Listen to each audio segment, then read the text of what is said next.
Hey Guardians, 2016 is coming to an end and thus it is time to give out some awards. In this video I will be sharing with you the top 3 best guns of 2016. Before we start, let me explain 3 simple rules that will be applicable for this year's award. The gun can be a primary, secondary or heavy weapon. We will be only covering legendaries and exotics. The gun needs to be attainable for at least a specific period in the year 2016. So now we are clear about the rules, let's first start with some honorable mentions. The Sleeper Stimulant has been an underrated gun throughout 2016 until the Wrath of the Machine came out, where this gun found a place with its high DPS potential.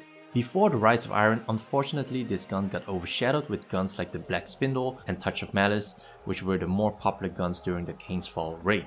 Because the gun was so underrated, it earns an honorable mention.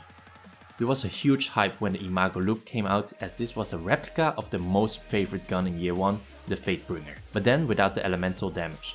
In year 1, the Fatebringer was a beast with Firefly and Outlaw, which means it could wreck a lot of enemies in no time. However, it is very hard to get the God roll, Outlaw, Rifle Barrel and Firefly roll on the Imago Loop. Since the chance of getting the perfect roll is so low, it does not make it into the top 3, but it does deserve an honorable mention though. The Palindrome also deserves an honorable mention due to the specific vendor role with Rifle Barrel and Rangefinder.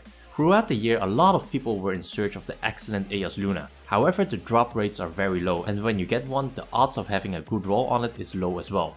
Thus, until the Palindrome got sold, it was very hard to find a solid legendary hand cannon. But with the introduction of Rise of Iron, you can now get a decent hand cannon straight from the vendor. So those are my honorable mentions. Now let me introduce the top 3 best guns of 2016. And in the number 3 spot, we have the Clever Dragon. I am mainly referring to the God Roll Perfect Balance Snapshot Counterbalance Clever Dragon that was sold in Iron Banner of November 2016. This high firing pulse rifle archetype was highly sought after due to the popularity of the Grass of Malak. But like with the Imago Loop, the drop rates were very low and getting a decent roll was also very hard as well. This gun is stupidly good in Crucible, where every new player can use this gun due to the relative easy to handle archetype compared with hand cannons, which requires higher skill levels. After the November Iron Banner, you can now see this gun everywhere in Crucible, and you should get one as well when Iron Banner is around if you haven't got one yet, because this gun is really good. As a result, it deserves the number 3 spot. On the number 2 spot, we have the famous Galahorn. This gun does not need an introduction. It is great to see the Galahorn back with Rise of Iron, even though this is slightly nerfed, but Galahorn is still a fantastic rocket launcher. The gun does not require a high skill level, as it is just a shoot and forget weapon. It is great against bosses and for dealing with big group of enemies. The ease of use and the versatility of this weapon earns it the number 2 spot.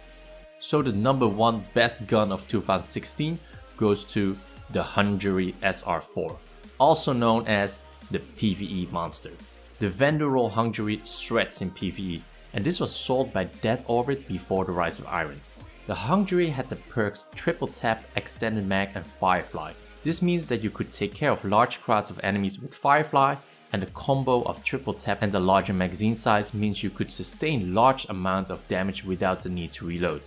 This was the go-to primary gun for Nightfalls and the Kingfall raid. Before the Rise of Iron, you hardly see any other primary being used in PvE other than the Hungary because it was so good in doing its job.